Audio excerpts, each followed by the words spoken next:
جو فرعون نے اس طریقے سے باتیں کیا تو اس ٹائم پر جو جادوگروں نے یہ کہا، انہوں نے جواب دیا کہ کچھ پرواہ نہیں، ہم مر کر اپنے مالک ہی کے پاس جائیں گے۔ یعنی آدمی جب مر جاتا ہے اس کے روح اللہ کے پاس چلی جاتی ہے، یہ جسم زمین میں مل جاتی ہے۔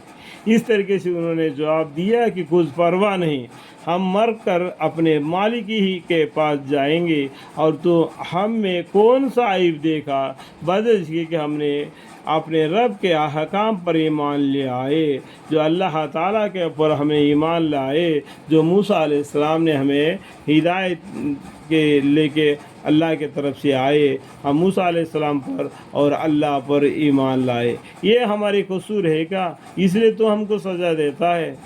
تو اس طریقے سے انہوں نے ثواب دیا، احکام پر ایمان لائے۔ جب وہ احکام ہمارے پاس آئے تو اس ٹائم پر انہوں نے دعا مانگا، ربنا افرغ علینا صبرا وتوفنا مسلمین، اے ہمارے رب ہمارے اوپر صبر کا فیضان فرما اور جان حالت اسلام پر نکالیے۔ جو فرعون کیا کرے گا، ابھی ان کو سولی دے گا یا کوئی مصیبت میں جو ڈالے گا، جو اس کا جو ٹیڑھا پن ہے، تو اس طریقے سے وہ سزا دے گا۔ اس ٹائم پر ہمارے لیے اے ہمارے رب ہمارے اوپر صبر کا فیضان فرما، صبر کرنے والے بنا، صبر کرو، اللہ کے پر بھروسہ کرو۔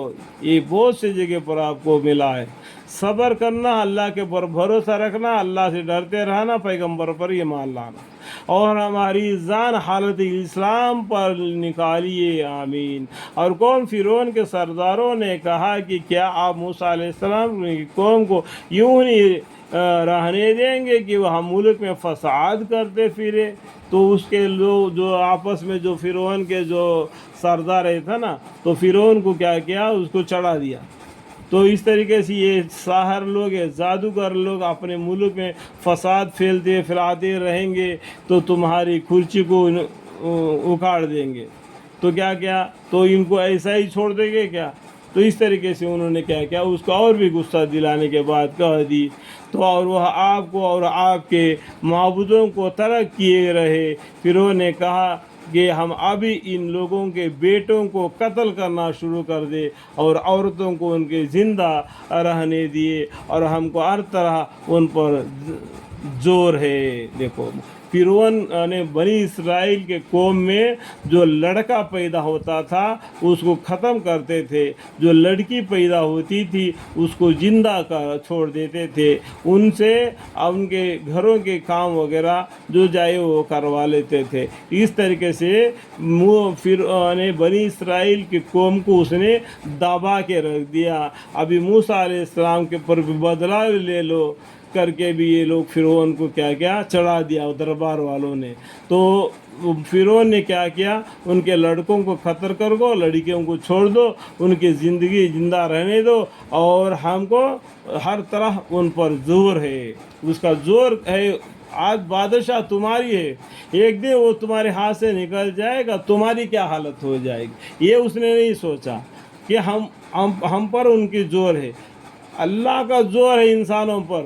کوئی انسان کا اس دن کے لیے تم کو کرسی مل گیا، اس کے اوپر تم اترانا نہیں، گھمنڈ نہیں کرنا۔ گھمنڈ کرنے کے وجہ سے فرعون کا کیا حال ہو گیا، قارون کا کیا حال ہو گیا، اور بھی جگرے قوم کے بارے میں جتنے علم اسلام کو مومنوں کو مسلمانوں کو دینا تھا اتنا علم قرآن کے ذریعہ دے دیا۔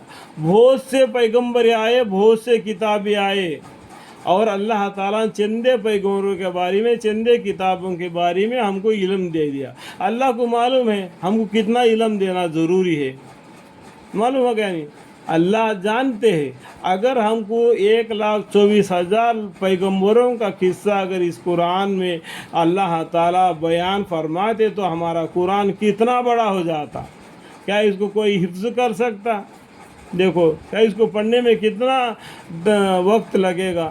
تو اللہ تعالیٰ کا ایک مہربانی ہے، اللہ تعالیٰ نے پیغمبر صلی اللہ علیہ وسلم پر اور ہم امت محمدیہ پر مہربانی فرما دیا۔ جو جو باتیں معلوم ہونا چاہیے قیامت تک کے لیے اتنا ہی علم ہم کو دے دیا، اسی پر تم عمل کرو، اس کا جزا اور تم کو ملے گا، اگر جو نہ مانو گے اس کو سزا تم کو ملے گا۔ اللہ تعالیٰ نے فیصلہ کر کے تھوڑا سا علم میں بہت سے فائدہ دے دیا۔ آج ہم مسلمانوں کو قرآن کو پڑھنا اور ان کو معنی کو سمجھنا اتنا مصیبت ہو جاتا ہے کہ دنیا کمانے کے لیے تو وہ رات کے صبح 3 بجے بھی اٹھ جاتے، لیکن فجر کی نماز پڑھنے کے لیے 5 بجے نیند نہیں کھولتا۔ یہ ہے آج ہمارے مسلمانوں کی۔ اگر جمعے کے دن جتنے لوگ مسجد میں آ جاتے ہیں اسی طریقے سے اگر فجر کی نماز میں آ جاتے تو دین اسلام غالب ہو جاتا، پھر ستاروں تک جیسا چمکے گا جیسا کہ صحابہ اکرم رضی اللہ عنہ کے زمانے میں، پیغمبر صلی اللہ علیہ وسلم کے زمانے میں دین اسلام چمکا تھا۔ آج یہ حالت ہے کہ فجر کے نماز میں مسجدوں میں کیا حالت ہے، کتنا آدمی آتا ہے خود اندازہ لگا دو، اور جمعے کے دن کتنا آدمی آ جاتا ہے خود اندازہ لگا لو، اور عید کے دن عیدگاہ کے پاس کتنے لوگ آتے ہیں وہ بھی خود اندازہ لگا سکتے ہیں کہ اللہ تعالیٰ ہمارے اوپر 5 گانی نمازیں ادا کرنے کا حکم دے دیا۔ ایمان، نماز، روزہ، زکوٰۃ، حج، یہ ارکان 5 ہے۔